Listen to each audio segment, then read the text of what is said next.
All right, so we're going through the shoulder CAR this time, and we're just going to get right into it for demonstration's sake. So we're going to start with the target arm very locked out and very straight.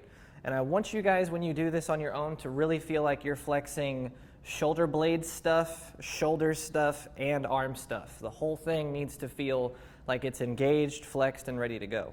So we're going to pretend the air is mud as we go through this exercise. So you got to work a little bit to do this.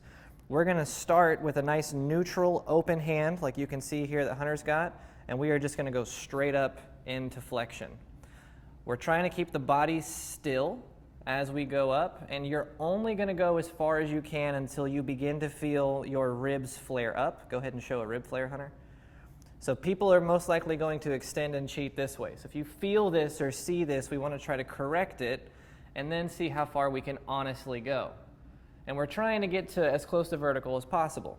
From here, we're going to keep our pull back effort for flexion at the top, and we're going to start to internally rotate the arm. And I'm going to have Hunter just keep working his internal rotation as he reaches around and behind him.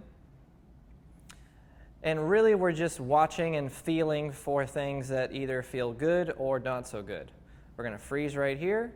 And we're going to pull back and reverse it. We want the shoulder and shoulder blade to take off behind you together.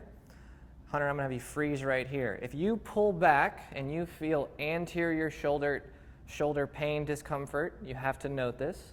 If you feel posterior pain, discomfort, you have to note this. From here, we're going to slowly turn the hand over as we go through the overhead motion. And again, we're taking notes on what we feel. Pops and clicks, we won't worry about too much as long as they don't hurt. If you feel pinching anywhere, guys, just note what you feel. We'll come down to the hip, and then Hunter, I'm going to have you just go through one more forward and one more backwards, just for video's sake. So hand goes up. We try to keep the body stiff and still. We maximally rotate all the way through the posterior motion. So we're constantly looking for more rotation. We try not to get it all at one time.